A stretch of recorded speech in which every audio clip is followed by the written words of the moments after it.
Vamos a pantalla única. Ahí estamos. Acá.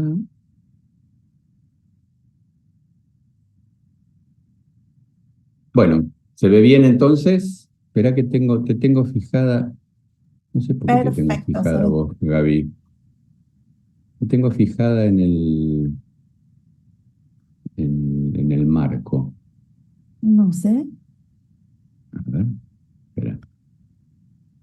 Ahí está. Buenísimo. ¿Me No, desfijaste? no sé cómo hice.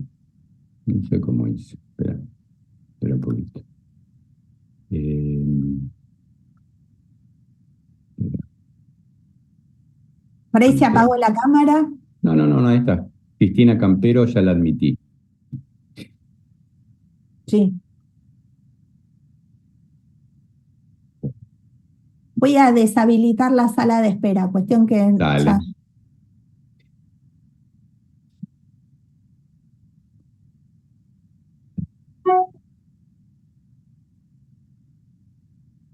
Listo. ¿Listo? Espera. Vista. Galería. No. Lista orador. Pero me sale fijada tu imagen. Ahí va. Ahí va. Ahí está. Ahí estoy. Ahí estoy. ¿Está bien ahí? ¿Se escucha bien entonces? Muy bien. Bueno, buenos días a todos. Bienvenidos al apasionante mundo de la ecografía. Vamos a intentar viajar por lo más elemental, básico e iniciático de esto, que es la física. La física para nosotros es algo medio extraño, por algo elegimos humanidades, y les quiero contar que esta clase la daba un ingeniero que durante 3 meses nos enseñaba esto. Y el hombre eh, le gustaba maltratar a los médicos, entonces nos hacía sacar cuentas, números, no había calculadora, no había celulares con calculadora en esa época, así que nos hacía sacar números y el tipo disfrutaba, un sádico. Bueno, la cuestión es que tomé el trabajo más entendible para colegas, para médicos. Entonces, a ver si puedo avanzar. Si pudiera avanzar en la diapositiva sería buenísimo. ¿Por qué no puedo? A ver. Uy, esperen un poquito. Esperen que voy a dejar de compartir un segundo. Por ahí con la flechita. Es que no puedo sacar tu imagen de... ¿Ustedes me ven a mí cuando hablo? Sí. ¿Sí? Bueno, yo Yo no me tengo veo. puesto como que me aparezcan todos arriba en tirita. Entonces Sí. te veo a vos y los veo a todos. Bueno, está bien. A ver si ahí seguimos. Ahí está. Esto es. La ecografía depende de un fenómeno que se llama piezoeléctrico, que lo descubrió Pierre Curie en 1880. De manera tal que acá hay un fenómeno piezoeléctrico. Piezoeléctrico, piezo en alemán, piesen quiere decir presionar.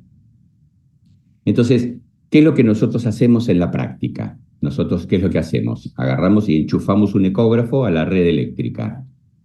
Esa electricidad entra al ecógrafo y hace que el ecógrafo estimule a unos cristales eléctricamente, electrónicamente los estimula, les va cambiando la polaridad eléctrica.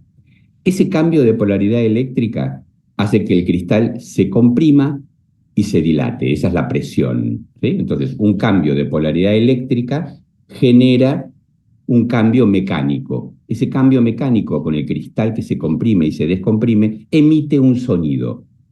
Y de acuerdo a la frecuencia en la que yo estimule a ese cristal, va a ser la frecuencia en la que va a ser emitida ese sonido. Entonces, un primer efecto piezoeléctrico, que se llama inverso, es transformar la electricidad en energía mecánica, que el sonido es una energía mecánica. Entonces, esa energía mecánica que nosotros desde el transductor enviamos al cuerpo de un animal, de un humano, de lo que sea, ese ultrasonido es una energía mecánica que viaja a través de los tejidos, va rebotando Esa es la idea que quiero que tengan. Es como tirar una pelota contra una pared. El sonido golpea contra ciertas paredes y vuelve. O golpea contra ciertas paredes y sigue su viaje. Pero tiene que volver a mí. Acuérdense siempre eso, la pelota tiene que ir y volver a mí. Ese sonido, esa energía mecánica que va contra el cuerpo y vuelve otra vez al transductor y vuelve al golpearlo al transductor. Esa energía mecánica que vuelve al transductor, el ecógrafo lo transforma en energía eléctrica y lo transforma en una imagen ecográfica. Imagínense al ingeniero explicando esto en 5 minutos. Imposible. El tipo daba que el sufractador, que el piringundín, que el carajinal de la bombardina, porque esto se junta. Bueno, nada. Sepan eso. Pasar de la electricidad a la energía mecánica, o sea, desde el enchufe hasta la punta del transductor y producir sonido, eso se llama fenómeno piezoeléctrico inverso.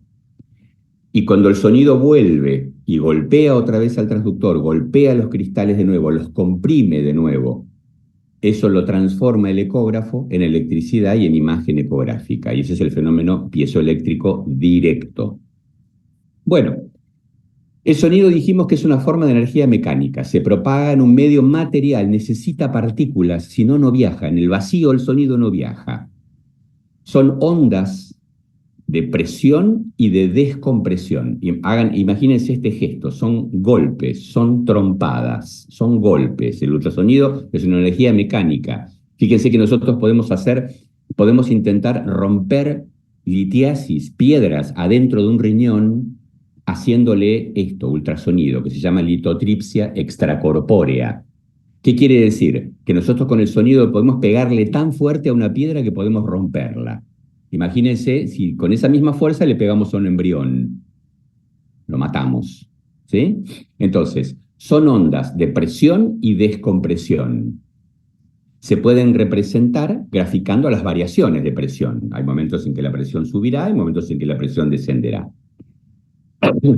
Es un movimiento vibratorio armónico que se transmite a las partículas vecinas supuestamente ad infinitum. El sonido puede viajar hasta que se canse, hasta que se agote.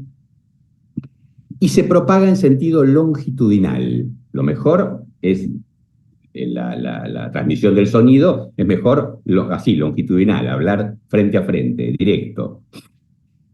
Y acá surge una primera deducción. Ya que necesita partículas, necesita moléculas, cuanto menor distancia haya entre esas moléculas, mejor va a ser la transmisión del sonido. Y acá hay un primer concepto que tenemos que entender entonces.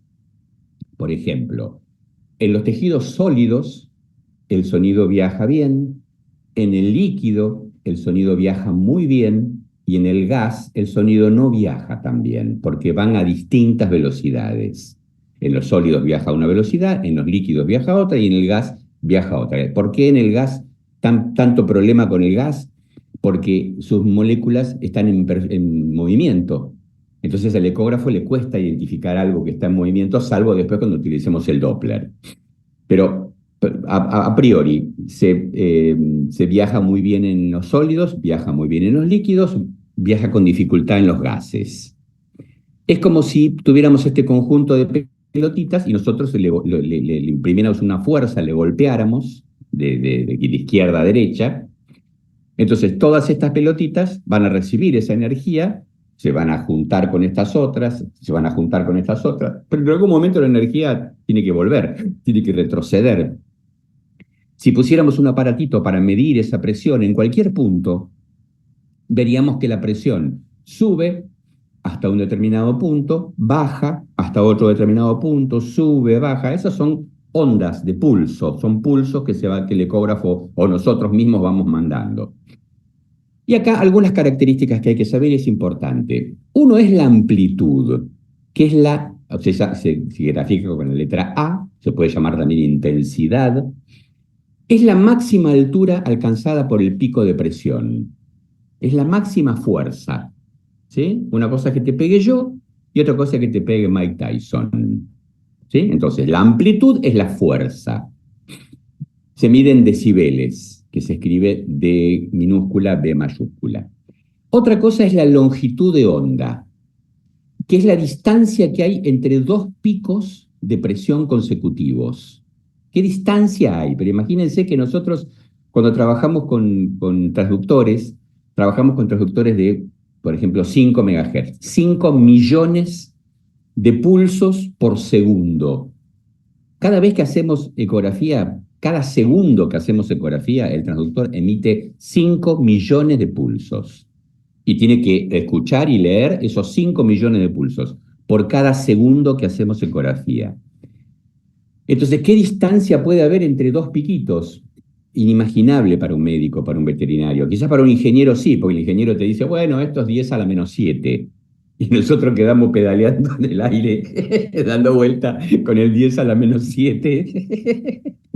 Bueno, entonces, la longitud de onda, ¿qué distancia hay entre un pico y el otro? Otra cosa que se tiene que considerar es el período. Esto es más importante todavía, porque el período dice cuánto tiempo, cuántos nanosegundos hay entre un pico y otro. ¿Sí? El ecógrafo es un reloj, eso es lo que quiero que entiendan. El ecógrafo es un reloj. El ecógrafo sabe que emitió el sonido y cuando le vuelve, ¿cuánto tiempo tardó en volver? Esa es la distancia.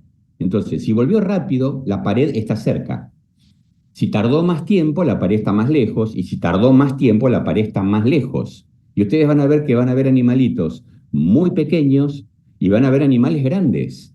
Entonces no es lo mismo, va a ser distinto el manejo para cuando veamos un animal pequeño, que cuando queramos, o un embrión, a cuando queramos ver un animal grande, vamos a tener que utilizar otras variables.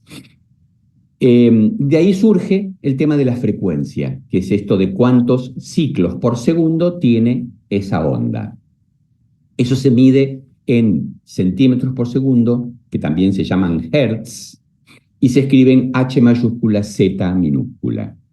Entonces, dijimos, la máxima altura, la máxima fuerza es la amplitud.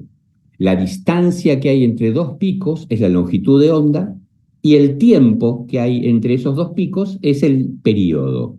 ¿Sí? Y acá surge entonces una consecuencia, que es que la frecuencia va a ser inversamente proporcional al período y a la longitud de onda. Cuanto más cortita sea esa distancia, más alta va a ser la frecuencia que nosotros vamos a estar utilizando.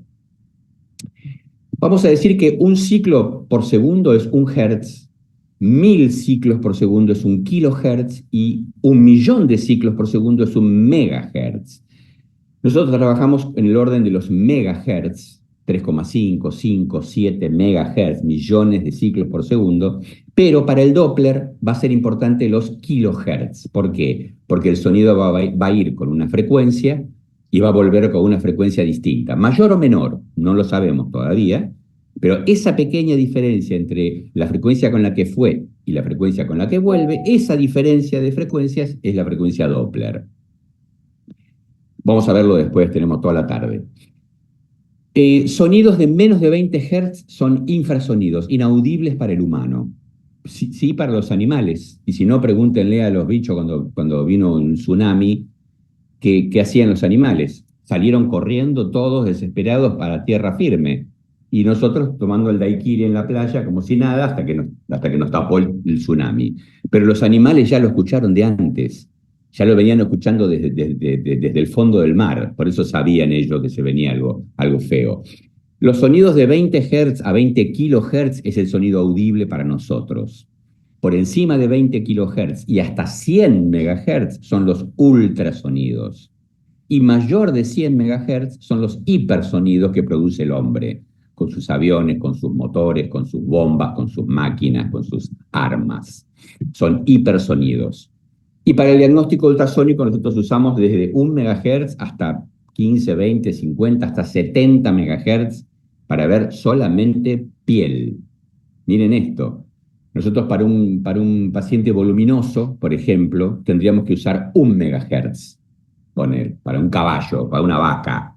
1 MHz, ponele. Y para ver la piel, solamente la piel, utilizaríamos 70 MHz, pero todo nuestro campo va a ser solamente la piel. Así que acá ya hay una deducción, cuanto más frecuencia utilicemos, vamos a ver mejor las cosas más cerquita. Cuando necesitemos ver varios centímetros de paciente, vamos a tener que bajar esa frecuencia. Ya lo vamos a ver cómo hacemos para combinar una cosa y la otra.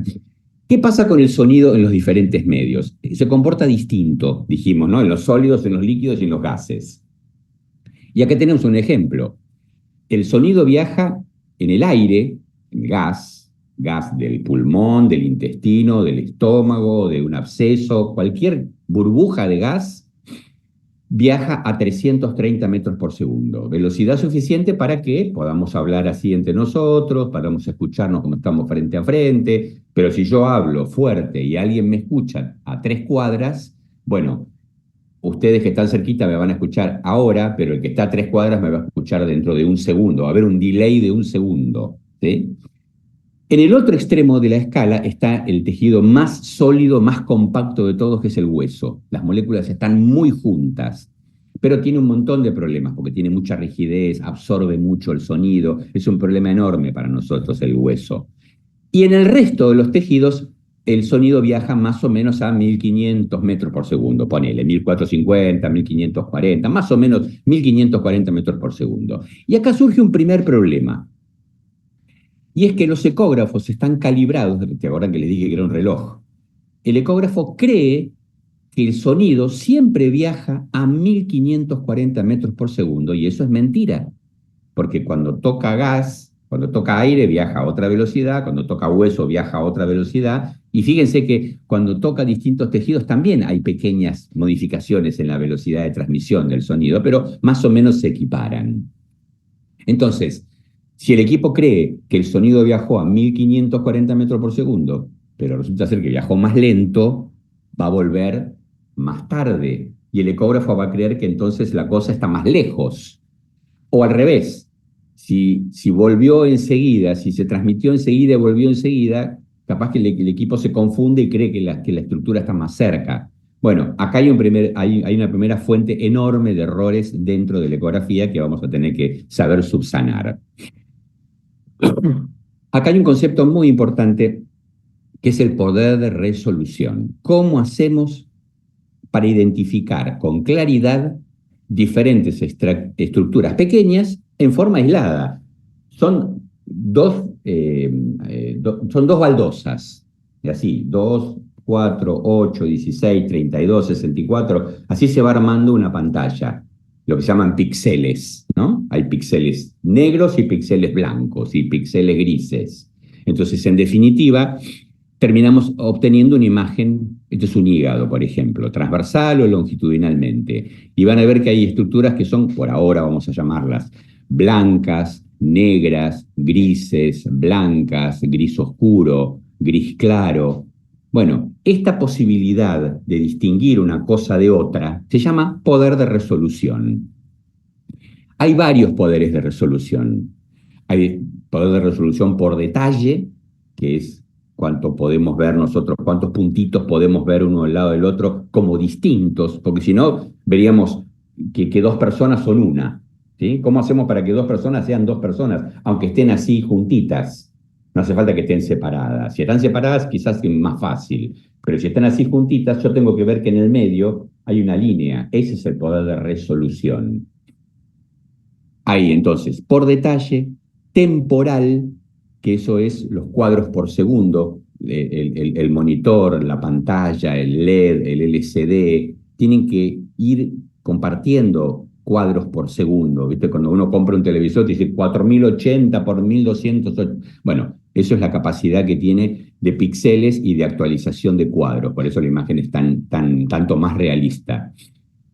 Y otra cosa, el otro poder de resolución es el poder de resolución por contraste, una escala de grises. ¿Qué quiere decir esto? Miren, fíjense que en algún lugar de la pantalla siempre va a haber esta liñita blanca, acá, que se confunde con el negro más absoluto del fondo de la pantalla. Esto es la escala de grises. Esto es cuántos grises hay en el medio, entre el blanco y el negro. Cuanto menos grises haya, la imagen va a ser más apedregosa. Cuanto más escala de grises, la imagen va a ser más suave, porque va a haber más grises intermedios. Es como hablar con una francesa o hablar con un ruso, más o menos. Esa es la diferencia. Entonces, Dijimos que es la distancia mínima que tiene que existir entre dos estructuras pequeñas para poder diferenciarlas como distintas. Y las estructuras tienen que estar separadas por una distancia menor a la longitud de onda, a la longitud de pulsos de ondas. Entonces, obviamente, si la longitud de onda es inversamente proporcional a la frecuencia, el aumento de frecuencia produce un aumento de resolución del sistema. ¿Qué quiere decir? Que cuando usamos mayor frecuencia, menos va a ser la distancia entre esos picos y entonces vamos a poder ver cosas más pequeñas. Pero vamos a ver que el sonido, cuando tiene mucha frecuencia, le pasan muchas cosas enseguida y entonces no nos permite ver grandes profundidades. Nos vamos a tener que restringir a pocos centímetros de la piel. La resolución por detalle axial o longitudinal, esto es lo que más les recomiendo siempre, siempre, esto guárdenlo. Siempre que puedan tomar una medida de algo, de cualquier estructura normal o patológica, traten de que sea en este eje, siguiendo el eje del cristal del medio, supónganse. Ahora lo vamos a ver después viendo más imágenes ecográficas. Pero la mejor medida, la medida más confiable que van a poder tomar ustedes va a ser la que siga un cristal. Por ejemplo, este del medio, o este de al lado, o este de al lado. Acá hay un montón de cristalitos. Bueno, si nuestra estructura está a esta altura, bueno, tratemos de que la medida que tomemos, una de las medidas, si se puede, si la dirección de la estructura lo permite, que sea siguiendo este eje, el eje longitudinal del sonido. Fíjense que cuando trabajamos con 3 MHz vemos cosas de 0,5 milímetros. O sea que la imagen ecográfica es la suma de un montón de baldositas de 0,5 milímetros, medio milímetro. Cuando trabajamos con 5 MHz vemos cosas de 0,3. Cuando trabajamos con 7,5 vemos cosas más pequeñas todavía, de 0,2. Cuando trabajamos con 10 MHz vemos cosas más chiquitas todavía, hasta de 0,15 milímetros. Entonces, consejo práctico, siempre que puedan, siempre que se pueda, tomen una medida siguiendo el eje longitudinal del sonido. Punto 1. Después viene la resolución por detalle lateral o transversal, porque en definitiva, esto, miren, esto es la superficie de apoyo contra la piel. Esto más blanco por ahora, vamos a decirlo así, es la piel. Esto es el tejido celular subcutáneo. Esto es aponeurosis muscular. Esto es músculos de la pared abdominal. Esto recién es el peritoneo. Recién esto es el peritoneo. Todo esto de acá abajo es el hígado. Esto de acá abajo negro largo es la vena cava, por ejemplo. Entonces, con este cristal vamos a ver qué estructuras podemos agarrar. Por ejemplo, este tubo largo, que es la vía biliar. Este otro tubo largo, que es la vena cava. Yo les pregunto, para este cristal,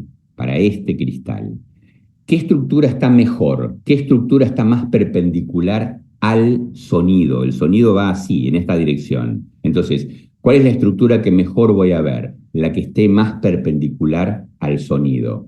Esta estructura está perpendicular al sonido. ¿Esta estructura cómo está con respecto al sonido? Oblicua. Entonces, acuérdense de la pared. Si ustedes tiran la pelota contra una pared y la pared está paralela a ustedes, o perpendicular a ustedes, perdón, la pelota vuelve a ustedes. Y esa es la idea, que el sonido vuelva al mismo punto de origen. Pero si el sonido toca algo que está oblicuo, no va a volver al mismo punto, porque va a volver pero desviado, y entonces la información no va a ser tan útil.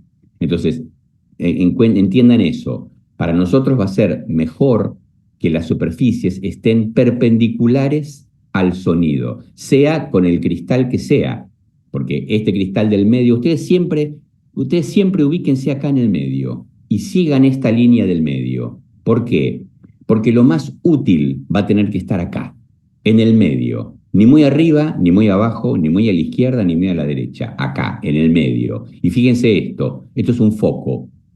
Quiere decir que yo puse una determinada profundidad, dejé lo más interesante en el medio, puse el foco donde corresponde y recién después voy a empezar a ver cuál es cada estructura. Pero lo cierto es que, por ejemplo, si yo tuviera que medir este óvalo, ¿no? Entonces, este cristal, por ejemplo, me va a tomar esta distancia, ponele, de acá adelante a acá atrás.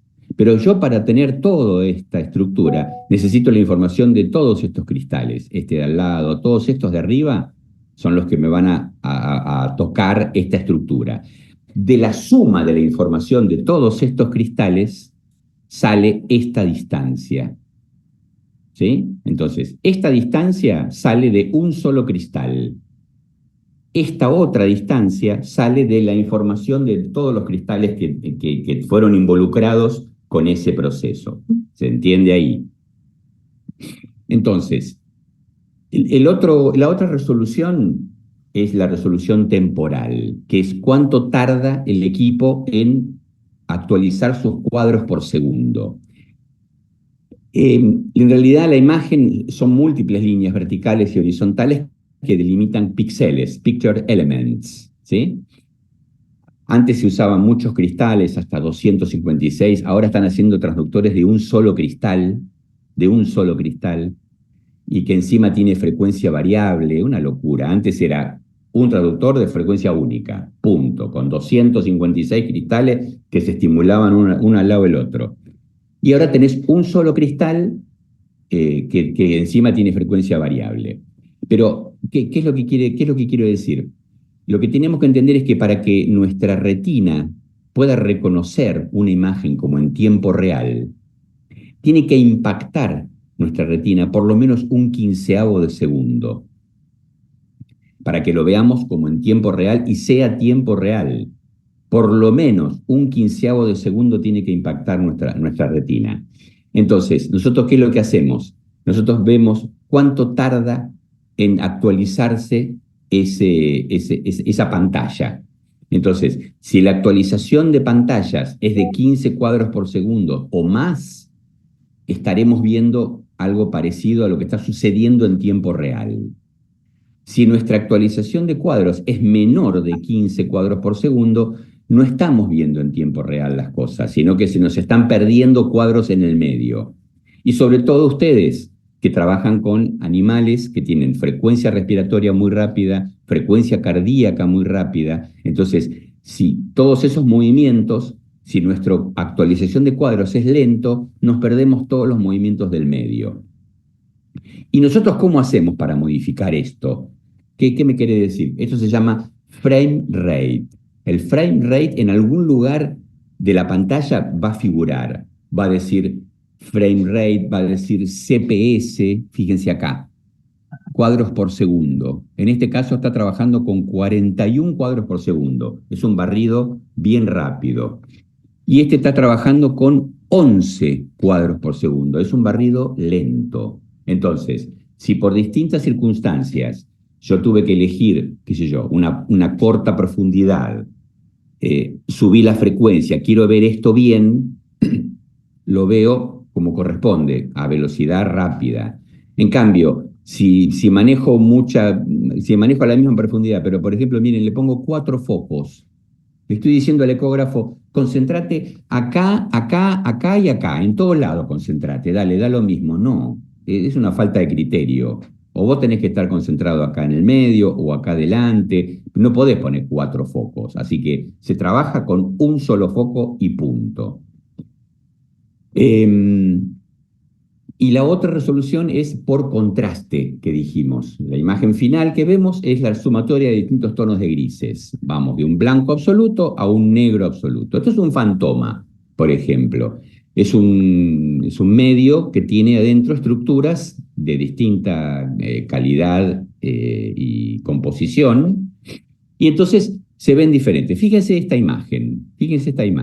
Acá tiene redondelito negro, negro, negro. Son todos iguales. Pero la pregunta es, ¿se ven iguales? No. ¿Cuál se ve mejor? No. Capaz que este es el mejor. Mira dónde está el foco. Pero yo quiero verlo del fondo. Bueno, baja el foco más al fondo. Pero, ¿qué pasa cuando vos bajás el foco más al fondo? Vos le estás diciendo al ecógrafo, che, mirame hasta allá al fondo, ¿eh? No me pierdas lo que está pasando allá a 15, 20 centímetros. Entonces, ¿qué tiene que hacer el reloj? Tiene que esperar más tiempo antes de largar el próximo ciclo tiene que esperar. Entonces, si vos no le das tiempo de espera, te vas a perder lo más lejano. Este contraste entre lo blanco, lo negro y lo gris se puede modificar de muchas formas, con perillas secundarias que ustedes tienen que reconocerlas, por lo menos no tocarlas siempre, pero sí reconocerlas y ver en dónde están. Y eso es otro consejo práctico. Al ecógrafo que tengan es el mejor, porque es el que tienen, y listo. No será de última generación, no será 5G, bueno, no importa, es el que tienen, es el mejor. Entonces hay que familiarizarse con cómo está seteado ese equipo en ese momento. Bueno, a ver, ustedes cuando empiezan un estudio tienen que setear qué tipo de estudio es. Si es un canino, un felino, si es un pajarito, si es una tortuga, tienen que setearlo. Y el seteado lo hacen los ingenieros. Y el ingeniero dice, para perro grande, el seteo es así. Para perro chico es así. Para obstétrico es así. Y es lo que dicen los ingenieros con consejo médico. Pero esto hay que conocer el equipo de cada uno. Pero lo que les quiero decir, todas las teclas que vayan a tocar, agárrense un papelito, anoten qué tecla toqué. Esta tecla, ¿qué tiene? Por ejemplo, rango dinámico, mirá, esto. Fíjense esto acá abajo. Esto es un rango dinámico de 20. Y esto va de un 20 a un 320. Bueno, entonces, si va de un 20 a un 320, tiene que tener un punto intermedio. Entonces, fíjense que ninguna perilla va a estar bien en el máximo o en el mínimo. Ni va a estar bien en 20, ni va a estar bien en 320. Capaz que anda bien en 160, 140, 150, en la mitad. Fíjense que cómo es esta imagen, ponerle más dura, más rígida. Uno espontáneamente dice que esta es más oscura, esta es más clara. Nada más. Bueno, hay algo más que aparte, esta es una estructura, esta es una imagen más dura, más pixelada, y esta es una imagen más blanda, menos pixelada. Fíjense esto es tremendo. Esto se llama reject, rechazo. ¿Qué quiere decir? Que el eco suprime ecos, o los ecos de baja intensidad o los ecos de alta intensidad. Los suprime, te los corta. Todo lo de aquí para arriba no existe, o todo lo de aquí para abajo no existe. Y fíjense lo que es trabajar en un mínimo y un máximo. El mínimo es 1 en este equipo, por ejemplo, y el máximo es 32. Entonces, imagínense que están trabajando, haciendo la ecografía y de pronto viene un duende maldito y les agarra la teclita esta del reject y se las pone acá, en 32. Y hay que trabajar con esta imagen oscura, fea, confusa, y entonces entras en pánico. Entonces, ¿qué haces? Le subís la ganancia, a ver si se pone más claro, más blanco, a ver si mejora un poco, pero no se arregla de ahí. Se arregla modificando esto. El tema es que si vos no te diste cuenta que vino un duende maldito y te tocó la perillita esa del reject, vas a estar peleando y transpirando toda la mañana, toda la tarde, porque la imagen va a ser una porquería. Características del medio. Vamos a ver, al sonido le pasan muchas cosas porque en distintos medios se comporta de manera diferente. Vamos a ir viendo de a una. Una es la impedancia, que es la resistencia que opone el medio a ser atravesado por los sonidos. El aire, por ejemplo, no ofrece resistencia. Al contrario, tiene una impedancia bajísima. El aire no impide el paso del sonido. El problema es nuestra tecnología, que necesitamos que el sonido golpee contra algo tranquilo y vuelva, pero está golpeando contra una locura, que son moléculas de gas. En el medio de los tejidos tienen una impedancia más o menos parecida, y fíjense el hueso. El hueso es un tejido tan compacto que no es que se resiste a que el sonido viaje, sino que lo chupa, lo absorbe, lo hace desaparecer, lo transforma en calor, lo transforma en otra cosa, el hueso. Por eso es que tiene una resistencia muy grande. Por eso es que detrás de los huesos no vemos nada. Detrás de los huesos hay sombra, una cosa negra que el ecógrafo dibuja sobre la gente. La gente no tiene esas cosas negras adentro. Esa sombra acústica es porque el sonido se absorbió todo en el hueso y entonces el ecógrafo no sabe nada de lo que está pasando ahí atrás. Para terminar dibujando una imagen así, esto es macroscópico, esto es piel, celular, músculos, hígado, vena cava, aorta, columna acá atrás, arteria mesentérica superior, vena esplénica y páncreas, todo el páncreas. Esto es muy distinto en humanos que en animales, pero para nosotros encontrar la vena esplénica tan linda, sabemos que todo lo que está por acá adelante es el páncreas. Cabeza, cuello, cuerpo, cola. Bueno, entonces, tienen distinta impedancia, tienen distinta capacidad de absorción y las moléculas se transforman en energía mecánica, en energía calórica. Lo que se llama la lipoescultura ultrasónica es quemar la grasa, es darle un ultrasonido con mayor amplitud para que queme la grasa. Y si le ponemos más amplitud, podemos romper piedras, hacemos litotripsia. Miren la fuerza que puede tener esto. Esa absorción es proporcional a la frecuencia. Entonces, cuanto más frecuencia utilicemos, más sonido va a ser absorbido. Por eso es que podemos ver pocos centímetros. Dijimos, el agua no absorbe casi nada del sonido. Siempre que nos encontremos con agua va a ser bárbaro, porque se ve negro, se ve anecoico, y el sonido viaja divino por el líquido. Y se ve muy bien por detrás. Cuando hay líquido se ve muy bien lo que está detrás. En los tejidos intermedios anda cerca del 1. Fíjense el aire absorbe sonido, el aire absorbe sonido y el hueso absorbe mucho sonido. Entonces, ¿detrás del aire del hueso puede haber sombra acústica? Sí. Vamos a ver, para empezar, guárdenlo esto. ¿El aire y el hueso pueden dar sombra acústica? Sí. El hueso, siempre. El aire es más loco. Da muchas cosas el aire, pero sombra puede dar. Otra es la atenuación. El sonido pierde energía mientras va viajando. Y acá el ingeniero flasheaba el hombre, porque decía, nos hacía calcular, sacar cuentas. La atenuación es la cantidad de decibeles que pierde el sonido en ir y volver. Entonces se calcula que se pierde 1 decibel por cada megahertz, por cada centímetro que recorrió, y eso multiplicado por 2, porque tiene que ir y volver. Entonces el ingeniero nos hacía sacar la cuenta. ¿Cuántos decibeles perdió un ultrasonido realizado a 7,8 megahertz que viajó 16,7 centímetros de profundidad? Y ahí tenías que sacar, no había calculadora, papel y lápiz, multiplicar, dividir. Bueno, entonces, acá hay otra cosa, a mayor frecuencia, mayor atenuación. Entonces antes dijimos que a mayor frecuencia, mayor absorción, sí.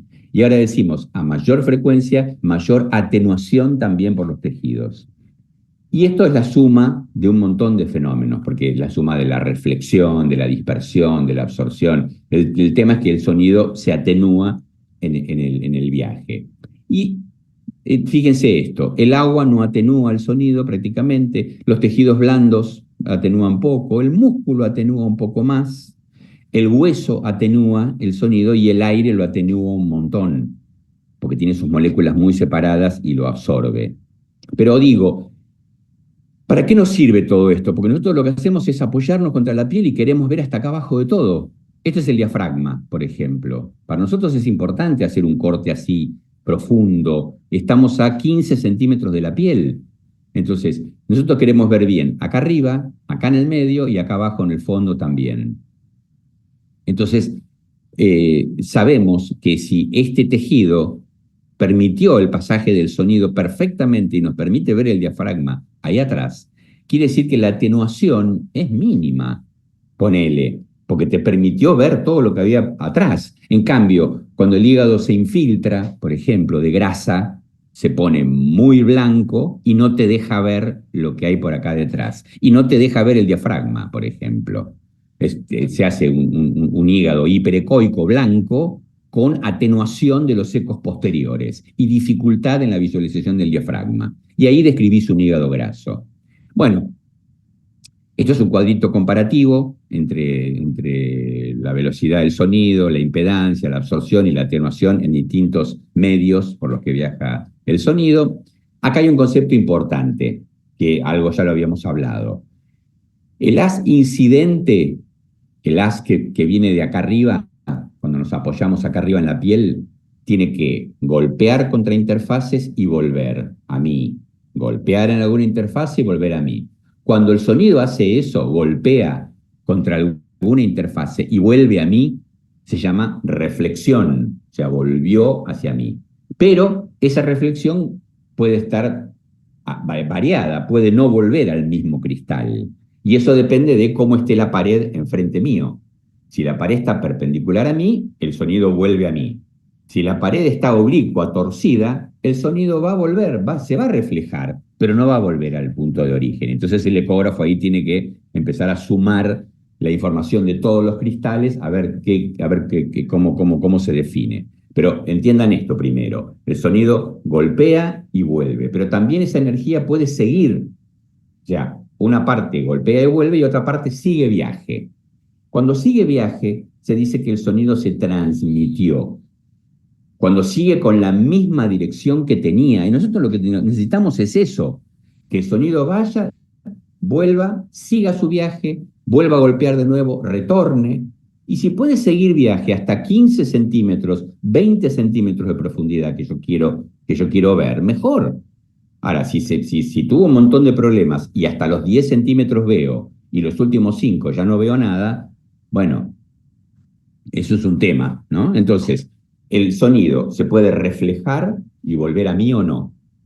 Se puede transmitir, o sea que sigue con la misma dirección, pero puede pasar que en vez de seguir con la misma dirección se desvíe. El sonido, en vez de seguir con la misma dirección, se desvía. Cuando el sonido se desvía en una interfase, se dice que se refracta. Esta refracción es un artefacto muy importante, porque ¿qué quiere decir? Si el sonido sigue con la misma dirección, es probable que la imagen de acá para atrás sea buena. Pero si el sonido se refractó, se desvió, no va a volver a mí. Entonces la imagen detrás de esta interfase no va a ser linda. Entonces ya empiecen a pensar, todas las interfaces que le queden así oblicuas, fíjense qué pasa detrás. Va a haber una atenuación, se va a ver más feo, más oscuro. Entonces, otra cosa que sucede es la dispersión. Las partículas muy pequeñas hacen que el sonido se disperse. No importa, nosotros ¿qué es lo que necesitamos? Que las estructuras sean lo suficientemente grandes como para permitir que el sonido las golpee y vuelvan. Cuando son estructuras mucho más pequeñitas, el sonido se va a dispersar. Esto es otra cosa muy importante, que es la divergencia o difracción. El sonido viaja como nosotros ahora, a principio de año, estamos todos presentes, todos atentos, mirando, escuchando, con el apunte en la mano. Esto es en abril. En noviembre, diciembre, ya vamos a estar tan cansados que ya no vamos a estar tan ordenaditos. Entonces, lo que hay que entender es que el primer envión, los primeros centímetros del sonido, el sonido viaja con un cierto orden marcial. Pero, con el correr de los centímetros, con el correr de los tejidos y de las cosas que se va encontrando, el sonido como que se distrae un poco, se dispersa un poco. Entonces hubo dos ingenieros con nombre propio, obviamente, Fresnel y Fraunhofen, que descubrieron que hay una primera distancia en la cual los sonidos viajan bien ordenaditos, y hay otra segunda distancia, más distal, que el sonido viaja más disperso. Entonces, ¿qué es lo que hacemos nosotros? Nosotros lo que tenemos que hacer es lo siguiente. Estamos parados acá, el sonido golpea y vuelve, golpea y vuelve, golpea y vuelve, golpea y vuelve. Sigue viaje. Choca una estructura, vuelve. Toca esta parte de la estructura y vuelve. Bueno, estos primeros centímetros por acá arriba, esta zona siempre queda muy blanca. No sé si se dieron cuenta, pero cuando miren ecografías, cuando reciban ecografías o cuando hagan ecografías, se van a dar cuenta que esta zona siempre les queda muy blanca. Y esta zona de acá atrás siempre les queda muy oscura, muy confusa, muy difusa, fea, difícil. Bueno, es por esto mismo. Entonces, ¿qué es lo que hicieron los ingenieros? dijeron, bueno, si en esta zona de acá arriba está todo muy blanco, muy claro, porque acá se juntan todos los sonidos, los que van y los que vienen. Entonces, ¿qué hacemos? Le ponemos una perillita para que no quede tan saturado de ecos lo más proximal, lo más cercano a la piel. ¿Y qué hacemos con esto del fondo? Que se ve feo, que el sonido... Bueno, vamos a tratar de ponerle un poco de orden. Y cuando le ponemos un poco de orden, ¿qué le decimos? Agarramos la otra teclita, la de la zona lejana, y le decimos, presta un poco más de atención acá atrás. No me dejes esto tan oscuro. ¿Se entiende? Esto nos va a quedar espontáneamente muy blanco y esto nos va a quedar espontáneamente muy oscuro. Entonces tenemos dos teclitas. La cercana, para que no nos quede muy blanco, y la lejana, para que no nos quede muy oscuro. Vamos a ver que después hay otras opciones, pero básicamente es eso. Es tan malo que quede esta zona toda... Este es tan malo que no se vea la piel. Otro tip, guárdenlo para toda la vida. La piel se tiene que ver. La piel se tiene que ver. Entonces, si la piel se ve y todos estos primeros centímetros están muy blancos, quiere decir que no manejamos bien esa perillita de ganancia cercana. Si esto está muy oscuro, muy lejano, muy borroso, no se entiende nada, también es un problema, es un error porque hay un montón de imágenes que nos pueden inculpar.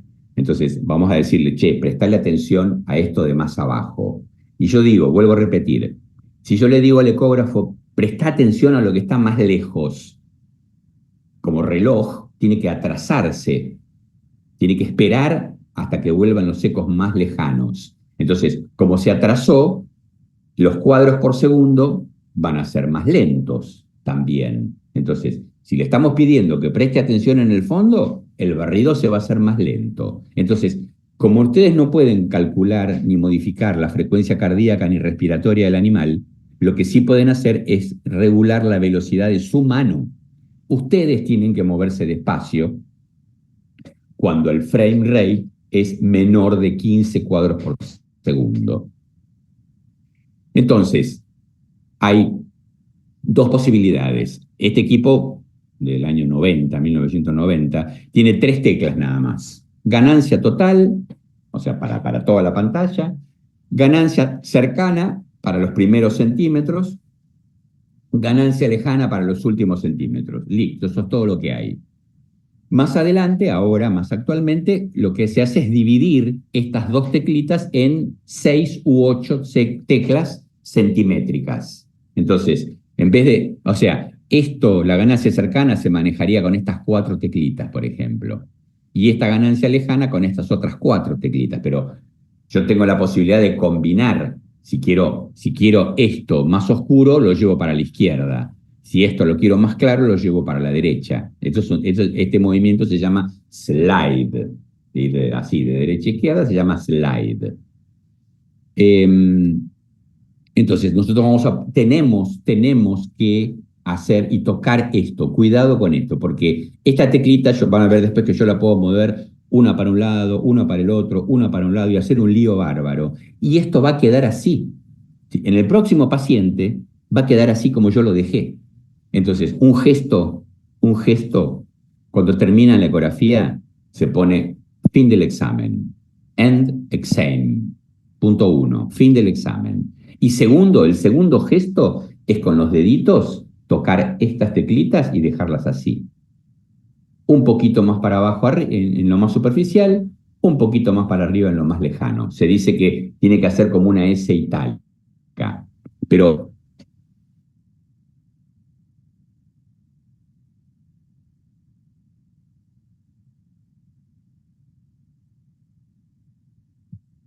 Fer, estás como que te quedaste muteado.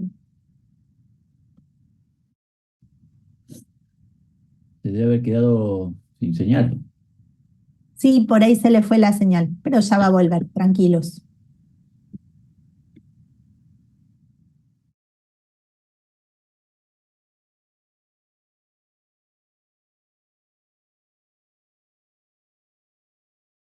Le voy a escribir por el chat.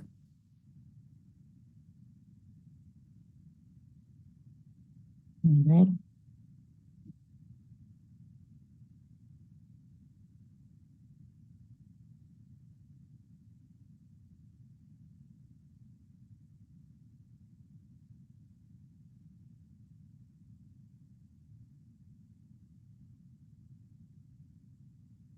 o por ahí sin luz.